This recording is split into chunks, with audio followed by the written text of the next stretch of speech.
Bueno, Edgar, bienvenido desde España, ¿sí? Y gracias por presentarte acá con todos tus aportes.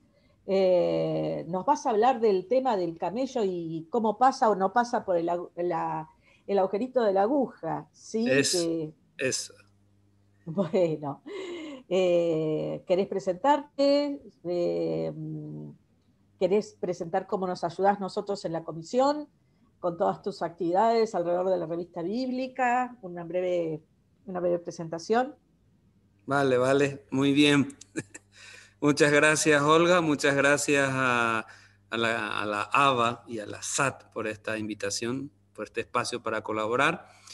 Soy fraile dominico, paraguayo, pero actualmente estoy en Salamanca haciendo el doctorado con Santiago Guijarro, el profesor Guijarro, que es muy conocido en el ambiente de habla hispana sobre todo, ¿no? En Europa también. Y colaboro con Olga, con Leandro, con Vero, con la comisión, especialmente la revista bíblica en la parte de secretaría y contenido digital. Por ahí está también, yo creo que Jorge Blunda, nuestro director. Entonces, sin más, lo que importa es eso. Soy fraile dominico, paraguayo, estudiando, haciendo el doctorado, y quiero compartir con ustedes algunas líneas generales de mi tesis, que está en proceso de redacción final, usando un poquito la palabra, así, las categorías de la crítica bíblica. Bueno, estamos en proceso ya de varias composiciones, ahora estamos en la redacción final de la tesis. Entonces lo que voy a presentar, intentaré ser lo más sintético que pueda, supone un montón de cosas, entonces no hay problema de preguntar. O sea, que Olga va a moderar seguramente. Yo lo que voy a hacer es ir presentando prácticamente los capítulos y las líneas generales y sobre el texto que he trabajado. Entonces comienzo compartiendo la pantalla. He preparado un PowerPoint que nos puede ayudar a seguir un poquito esto. Así que a prepararse. De entrada les invito, si tienen su Biblia, Lucas 19:1, que es la historia de Zaqueo, que es el texto desde el punto de partida y el punto de llegada. Ahí vamos. A ver si sale esto. El anfitrión me va a decir si sale bien. A ver. ¿Se ve la pantalla completa o hay alguna interferencia? Porque suele pasar Fíjate que a ver si puedes cambiar la ventana, porque se aparece, aparece la pantalla gris de exacto, por eso las mismo. personitas del Zoom. Vamos a ver otra pantalla. Suele pasar esto. Entonces, aquí. A ver si es esta. ¿Esta? O igual sale gris ahí. Sí, igual sale. A ver, vamos a ver cómo hacemos. Compartir pantalla. Yo en recién no veía nada raro, la última. Ahí sí. Ahí. Sí. Sí, aparece lo gris en el medio. A ver qué es eso, ¿por qué es? Esto aparece arriba, el gris. A ver, pantalla. Tenés que compartir ventana, no pantalla. Una de las ventanas, fíjate, Edgar. Bueno, a ver entonces. Ahí.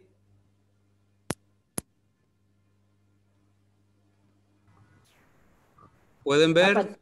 Sí, está arriba lo gris. Sí, ahí pasa esto, cuando mueves el cursor, ahí aparece. Si podés minimizar la ventana en la que aparecemos nosotros, así la parte gris se ve lo menos posible, en todo caso. Ahora ya he minimizado todo. ¿Se puede ver completamente?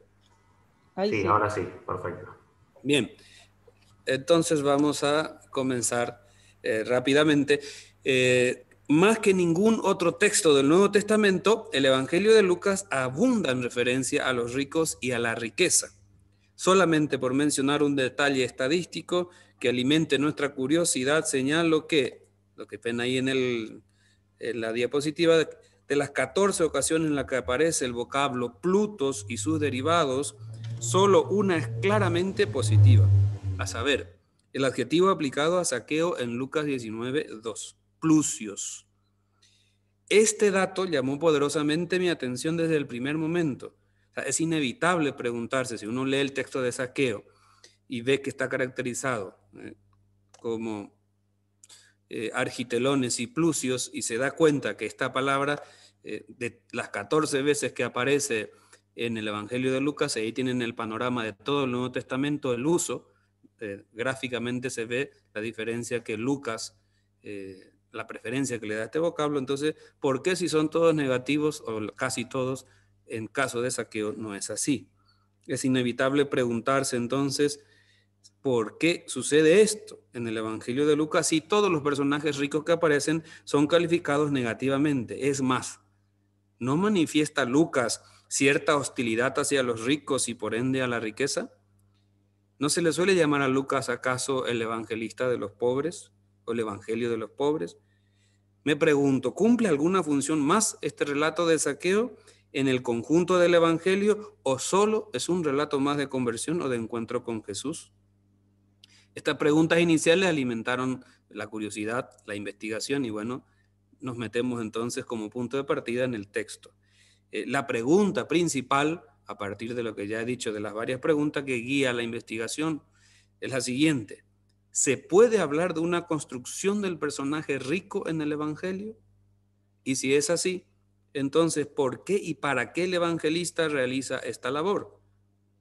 Para responder adecuadamente a estas preguntas, la investigación combinó herramientas de la crítica narrativa, la exégesis sociocientífica y la crítica retórica. Pero digo elementos, herramientas, ¿qué utilizo? ¿Qué herramientas? Me interesan los personajes y el punto de vista. De la exégesis sociocientífica me interesa la historia social y la teoría de la identidad social, y de la crítica retórica me interesa sobre todo la situación retórica. Entonces el texto, la investigación o el trabajo y la tesis está estructurada de la siguiente manera: el relato, el contexto, volvemos al macro relato y luego nos hacemos las preguntas. Una primera lectura del relato de Zaqueo nos mostrará que el mismo está presentado, como hemos dicho al comienzo, en la primera placa que aparecía, como argitelones y plusios.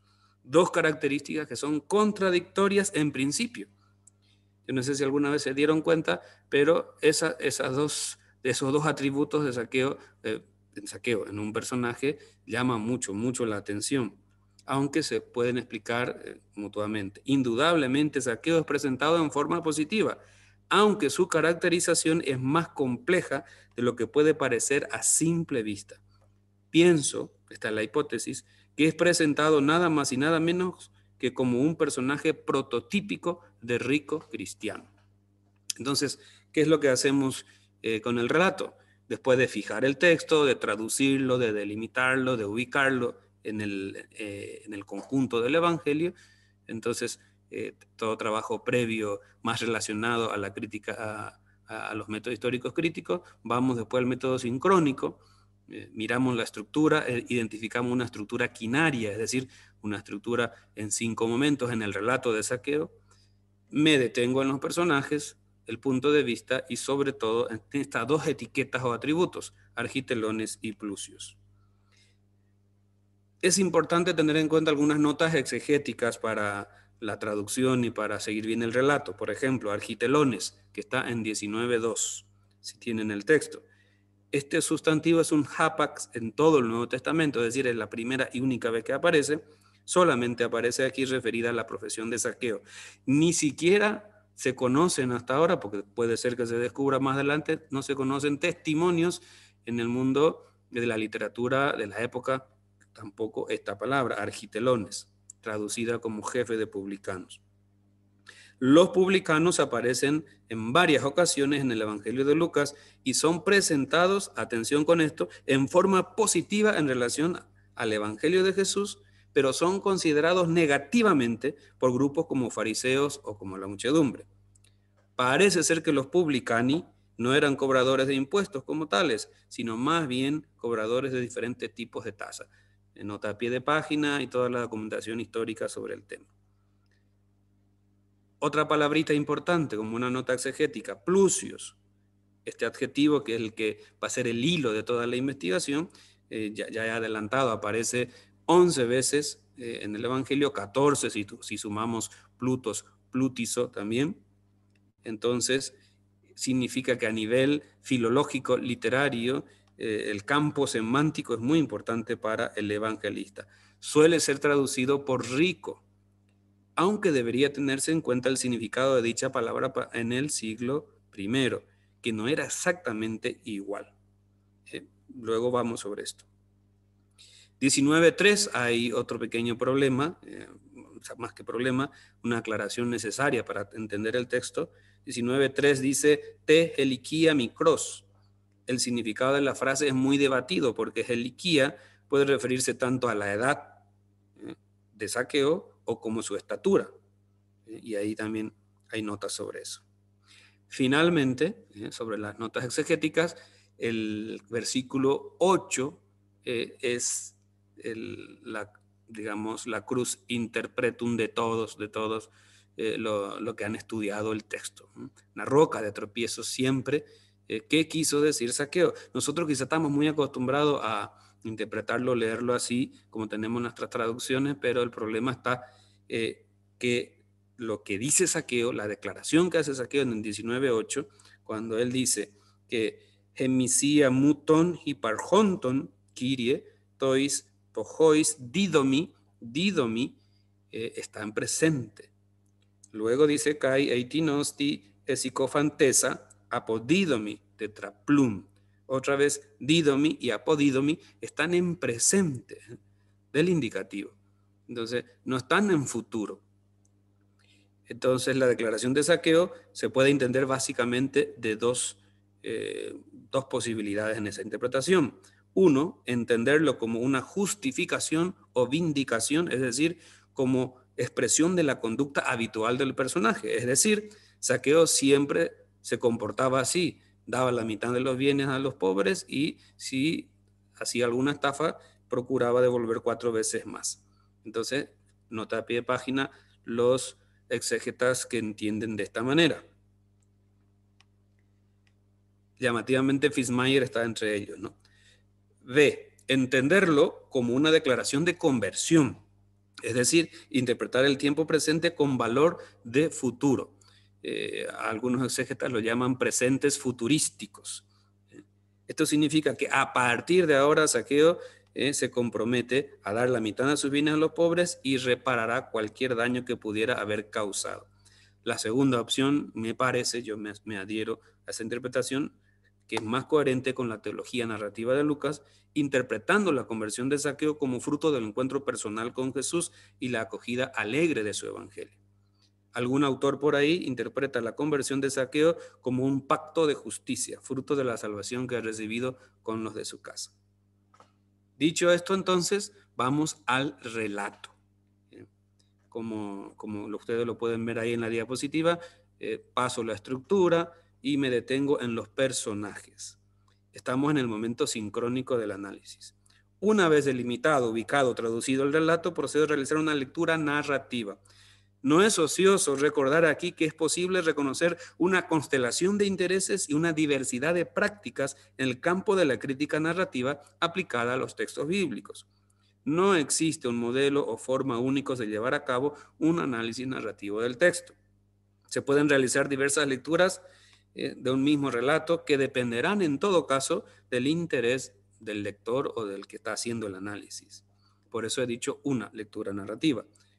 Una lectura narrativa puede iniciarse con cualquiera de los elementos que hacen el relato, a saber, la trama, los personajes, el marco, espacio, el punto de vista, la focalización, la temporalidad, la voz narrativa o el narrador, la estilística del relato, el texto, su lector, las acciones que dan vida al relato, etcétera, etcétera. Con cualquiera de esos elementos uno se puede tomar y empezar el análisis.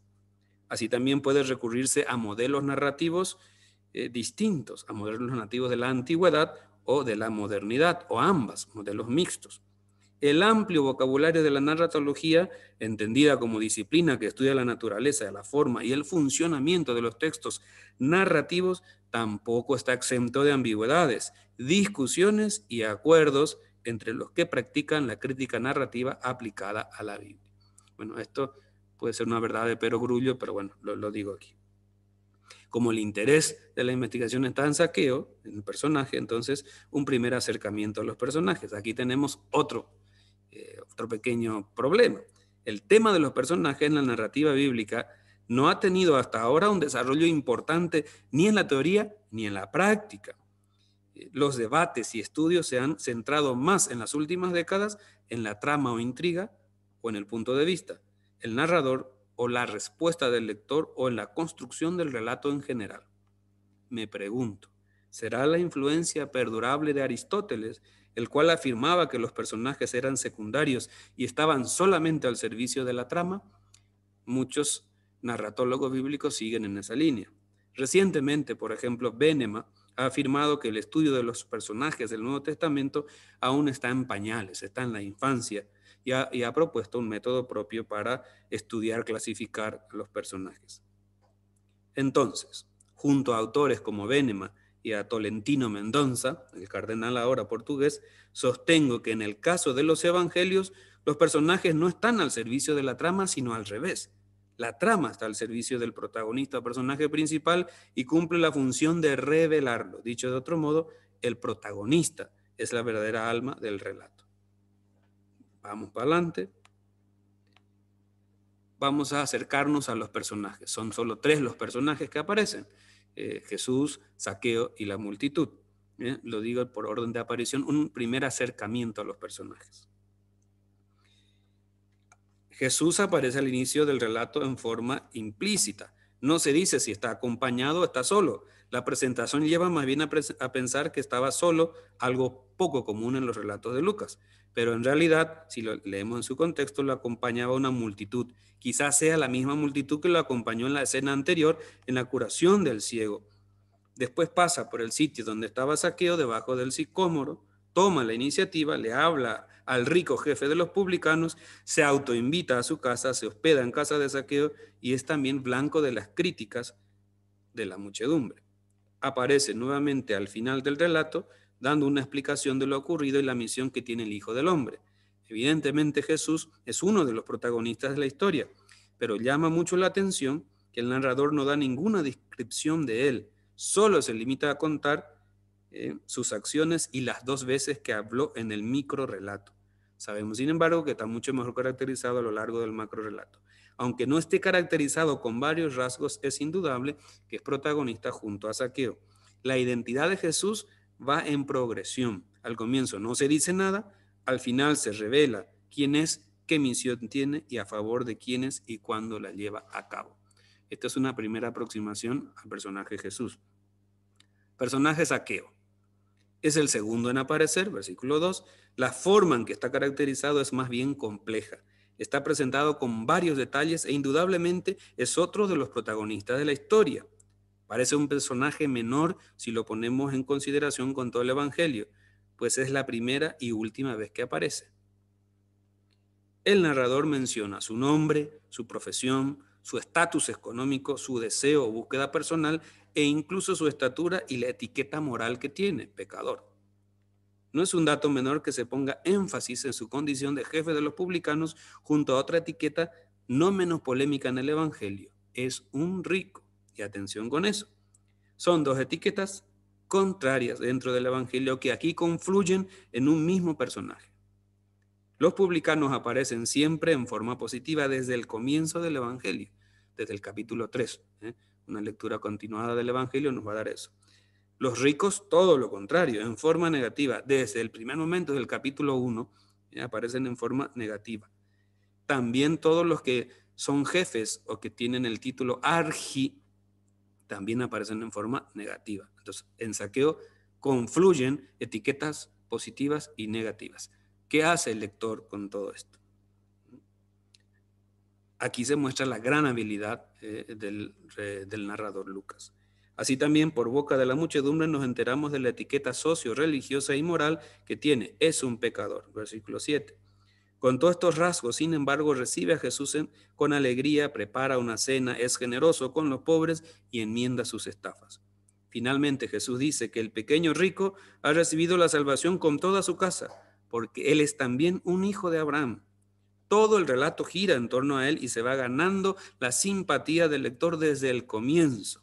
Sus primeras acciones junto a su caracterización son casi cómicas.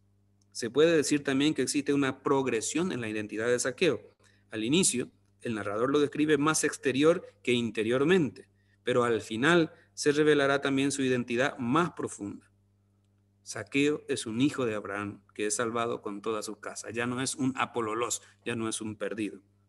Obsérvese cómo hay un juego entre las distintas etiquetas o rasgos que aplican a Zaqueo, tanto el narrador, la multitud, como el mismo Jesús. Por cuestiones de tiempo avanzo un poco más, la multitud lo dejamos. Entonces, la cuestión es la siguiente.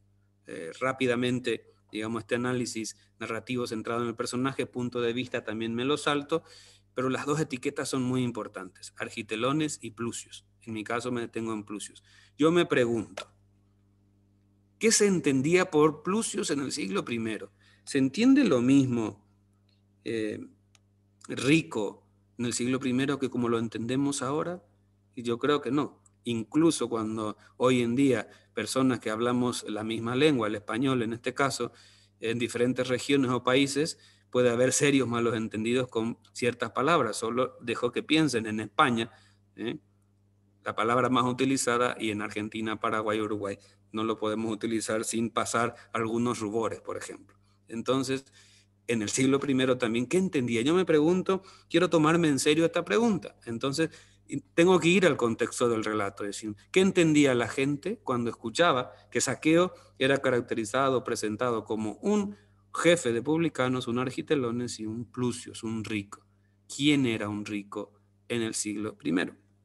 Para eso hay que acudir al contexto y a lo que se llaman escenarios de lectura. Los escenarios de lectura, seguramente saben, lo ha trabajado mucho el grupo de Malina y el Context Group para explicar cómo funciona este proceso de lectura. No voy a leer también aquí la teoría sobre eso, pero solo quiero decir lo siguiente. En todo acto de lectura se produce una interacción entre los esquemas, las categorías, las representaciones, las imágenes y los marcos mentales que tiene el lector con aquellos que están en el texto. Esto es básicamente lo que desarrolla, explica la hipótesis o los modelos de escenarios de lectura. Entonces necesitamos unos modelos que nos ayuden a entender qué se está queriendo decir en el texto. Ciertamente alguno o algunas podrían objetar el uso de modelos de las ciencias sociales aplicados a textos antiguos, pero es bueno recordar que sería ingenuo pensar que solamente este tipo de exégesis utiliza modelos. Todos utilizamos modelos conscientes o inconscientemente. ¿Cuál sería ese modelo que nos puede ayudar? Es el modelo de las sociedades de baja contextualización. En este caso, la sociedad y la economía del Imperio Romano. Tenemos que explorar, meternos ahí, saber cómo era la sociedad y la economía del Imperio Romano entre el siglo I y II. Y si hacemos eso, seguramente llegaremos a este resultado. Se habla principalmente de estratos, no tanto de clases sociales, y solo había dos, el superior y el inferior. Pongo aquí para que se vea. Entonces, en la cúspide de la pirámide estaban los estratos superiores, que estaba formado por 3 órdenes, y después los estratos inferiores. Todo este estudio, digamos, y la teoría que pueda haber sobre ellos nos lleva a preguntarnos quién es un rico en el siglo I. Entonces, leo rápidamente la conclusión. ¿Quién era un rico en el siglo I? Aplicando estos modelos. En las sociedades mediterráneas altamente estratificadas en el Imperio Romano, una persona rica era quien poseía una importante cantidad de bienes e ingresos, como pueden ser tierras, minas, propiedades, ganado, alimentos, esclavos. O dicho de forma sintética, tener riquezas solía ser equivalente a tener grandes fincas. Sin embargo, este era solo un aspecto de la realidad. porque había una connotación moral y social. Una persona rica generalmente tenía un elevado estatus y por lo tanto era alguien considerado como honorable e importante. El individuo rico pertenecía al estrato alto de la sociedad, como podían ser los miembros del ordo senatorius, el ordo equester o las élites locales. Recordemos un dato muy importante. En estas sociedades el honor era un valor perseguido, tanto más que las riquezas, tanto o más que las riquezas. Entonces, digo más rápidamente, una persona rica era alguien que pertenecía a la élite de la sociedad urbana o rural, a los estratos superiores de la pirámide y casi siempre tenía algún cargo importante en el Estado. Entonces, si nosotros queremos averiguar más todavía, entender mejor, comprender quién era un rico en el siglo I, también tenemos que averiguar la percepción que tenía la propia élite de sí misma, la percepción que tenía la gente, vamos a decir el pueblo, la plebs, sobre los ricos, la percepción religiosa que había sobre los ricos. Todo esto supone entonces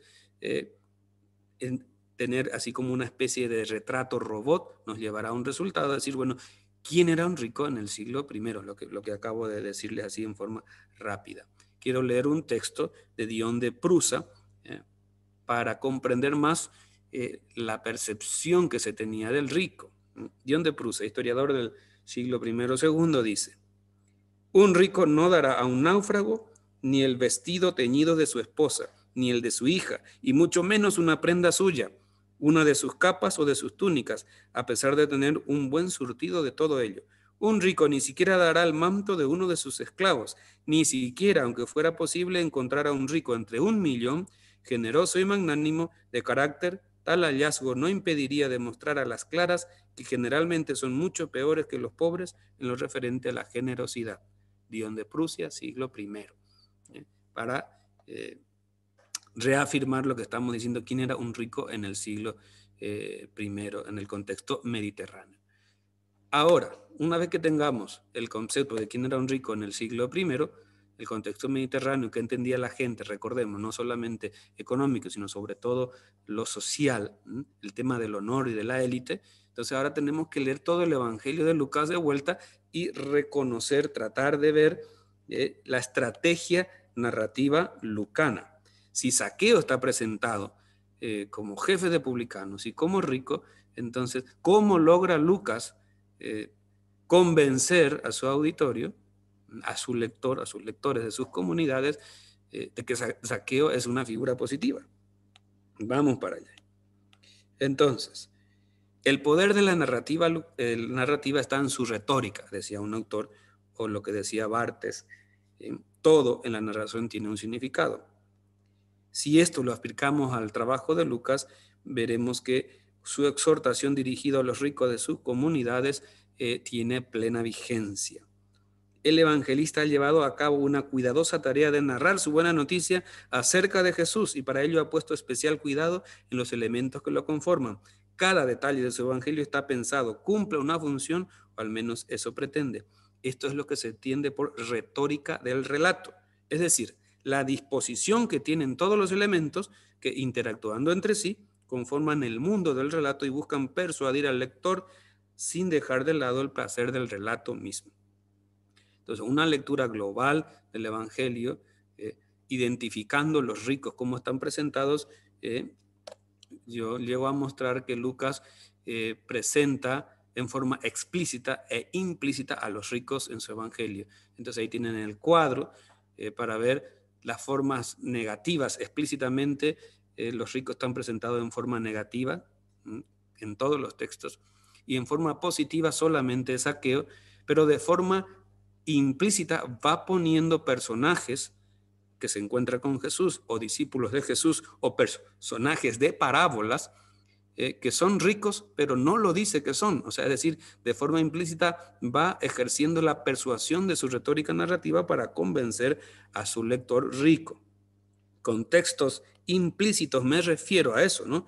No a la utilización del término, sino que presenta, dispone, despliega personajes ricos sin decirlo. Entonces, se puede hablar de una construcción, o sea, va construyendo, va tejiendo, si pensamos en la metáfora del tapiz, con varios hilos del relato que caracterizan a los ricos. Lucas va tejiendo su relato de tal manera que tiene su punto de llegada en Zaqueo, y Zaqueo llega a presentarse como modelo, como prototipo.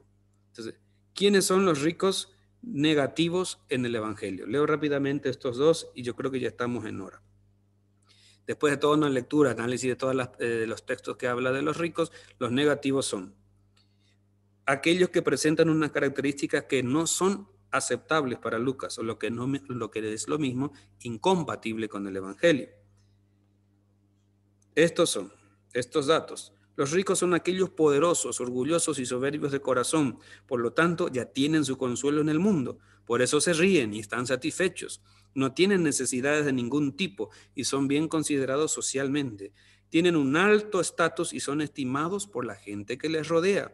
Llevan una vida colmada de placeres, organizan fiestas y grandes banquetes, visten ropas lujosas, se preocupan de mantener su honor y buen nombre, invitan a sus vecinos ricos para que estos a su vez los retribuyan con favores semejantes o mayores. Nunca invitan a los pobres, ciegos, inválidos o lisiados. Buscan los primeros puestos en los banquetes y reuniones.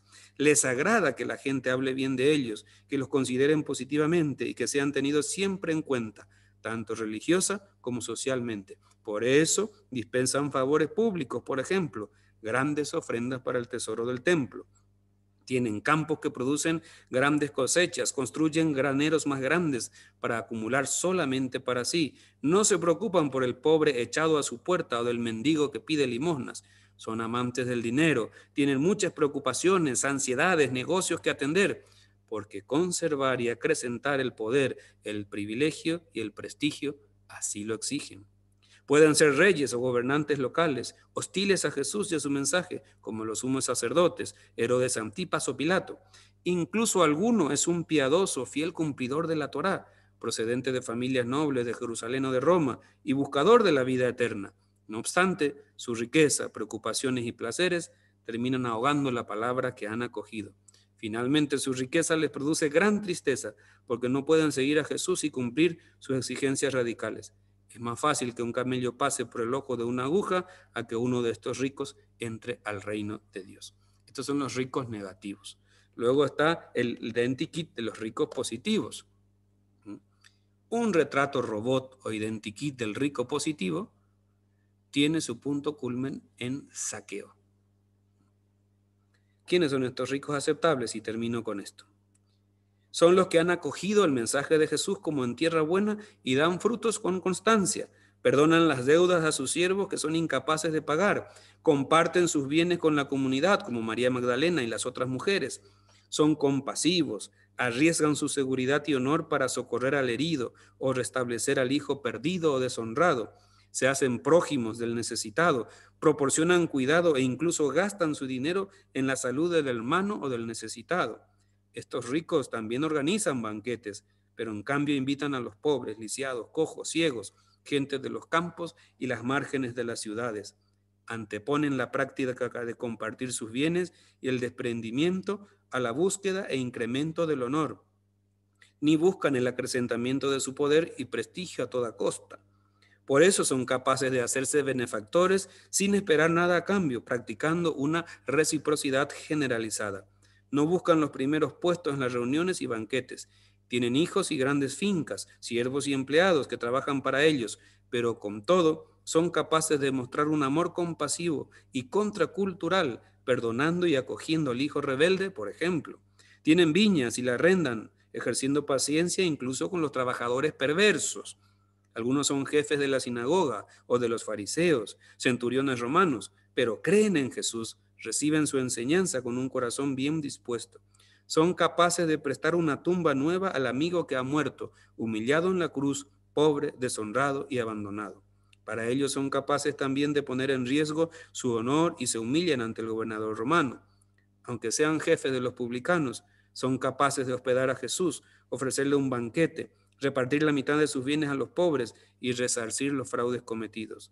Aunque la gente los considere pecadores, en realidad estos ricos son hijos de Abraham y reciben la salvación con alegría con todos los de su casa. Paradójicamente, una viuda pobre es tanto o más rica que ellos, y esto es muy valorado por toda la comunidad que no la puede dejar en su situación precaria. Bien, entonces, seguramente voy corriendo mucho por el tiempo, pero resumiendo, Zaqueo, el relato, caracterizado como Argitelones y Plusios.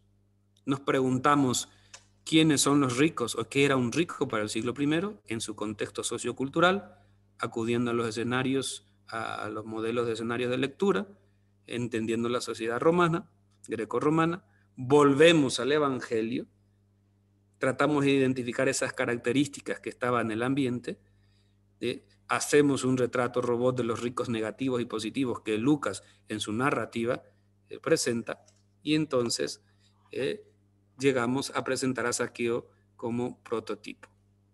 Terminamos aquí, pero con esto habría un capítulo más que nos preguntamos por la situación retórica.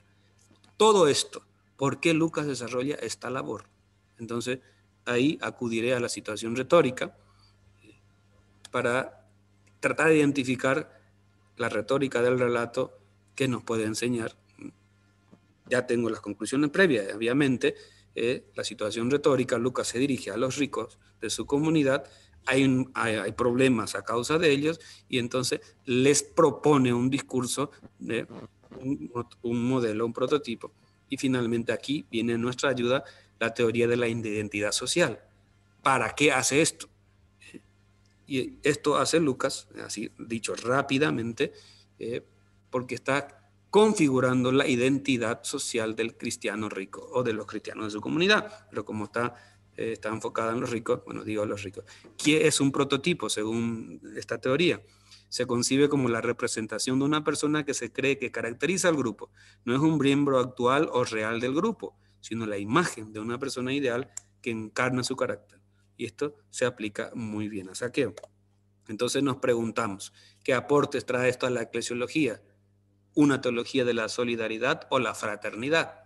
¿Qué puede ser?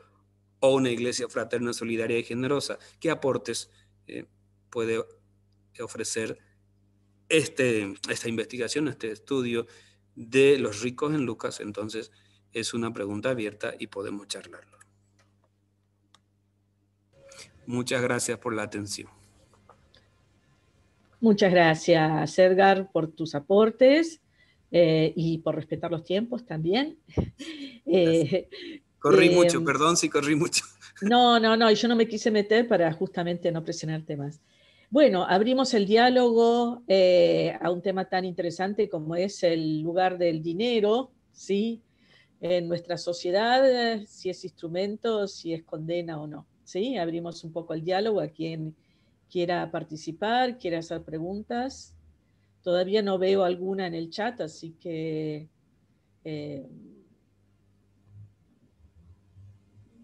no sé si querés agregar algo más vos, Edgar.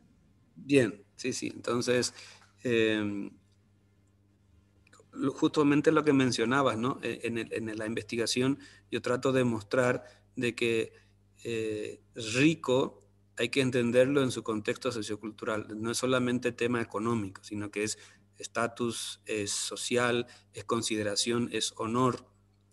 Entonces, es más complejo todavía. Y yo creo que la propuesta lucana de estar configurando la identidad social del rico, o sea que Lucas está diciendo, ¿se puede ser rico y cristiano? Sí, pero de este modo. Y pone de prototipo a Zaqueo. ¿Se puede ser rico y cristiano según los valores circundantes de la sociedad mediterránea del siglo I? No, y son los ricos negativos que él describe. Eso. Bien. Sí, Lucas realmente parece tener una sensibilidad especial por el tema del dinero, ¿no? También en las parábolas al final, ¿no? El rico Pulión y cómo aparentemente merece la condena simplemente por ser rico, ¿no? Sí, por eso. O sea que lo que presenté en el cuadro de ricos negativos y positivos es un análisis de todos los textos donde aparecen los ricos explícito e implícito y ver narrativamente qué está queriendo decir Lucas con eso. Entonces, sí. Edgar, una El pregunta. capítulo, sí. ¿Cómo ubicás el capítulo 16, redaccionalmente hablando, en toda la obra, donde habla del dinero, Lucas? ¿Qué nos podés decir al respecto?